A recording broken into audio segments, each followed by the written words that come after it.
जादुई जंगल का रहस्य। एक समय की बात है, हिमालय की पहाड़ियों के पास एक घना और रहस्यमयी जंगल था। लोग उसे जादुई जंगल कहते थे कि उस जंगल में पेड़ बातें करते हैं, नदियां गुनगुनाती हैं और हर जीव में कोई न कोई जादुई शक्ति होती है।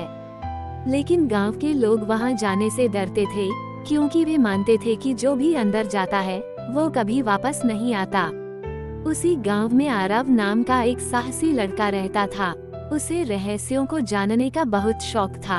एक दिन उसने ठान लिया कि वो जादुई जंगल का सच पता लगाएगा। अपने माता पिता को बिना बताए वह जंगल की ओर निकल पड़ा। जैसे ही वह जंगल के अंदर गया, उसे एक अजीब सी रोशनी दिखाई दी। आगे बढ़ते ही एक बूढ़ा पेड़ उससे बोला, डर मत, मैं तुम्हें नुकसान नहीं पहुंचाऊंगा। आरव हैरान था, लेकिन उसने हिम्मत नहीं हारी। पेड़ ने उसे बताया कि जंगल में एक जादुई पत्थर है जो पूरे जंगल की शक्ति का स्रोत है। अगर वो पत्थर सुरक्षित रहेगा तो जंगल भी सुरक्षित रहेगा। थोड़ा आगे जाने पर आरव ने देखा कि एक लालची शिकारी उस जादुई पत्थर को चुराने की कोशिश कर रहा है। अगर वो पत्थर ले जाता तो जंगल की सारी जादुई शक्तियाँ खत्म हो जाती। आरव ने बिना सोचे समझे शिकारी को रोकने की कोशिश की।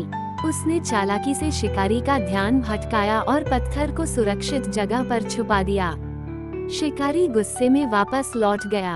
तभी जंगल के सभी जीव और पेड़ प्रकट हुए और आरव का धन्यवाद करने लगे। जंगल की रानी, एक सुंदर परी, उसके सामने आई और बोली, तुमने अपने साहस और निस्वार्थ भाव से इस जंगल को बचाया है। तुम जो चाहो मांग सकते हो। आरव ने मुस्कुराते हुए कहा, मुझे कुछ नहीं चाहिए, बस ये जंगल हमेशा सुरक्षित रहे। परी उसकी बात सुनकर बहुत खुश हुई और उसे आशीर्वाद दिया कि वह जीवन में हमेशा सही रास्ता चुनेगा। जब आरव अपने गांव वापस लौटा तो वह समझ चुका था कि असली जादू साहस और निस्वार्थता में होता है। सीख, मोरल, सच्चा जादू हमारी अच्छाई, साहस और दूसरों की मदद करने की भावना में होता है।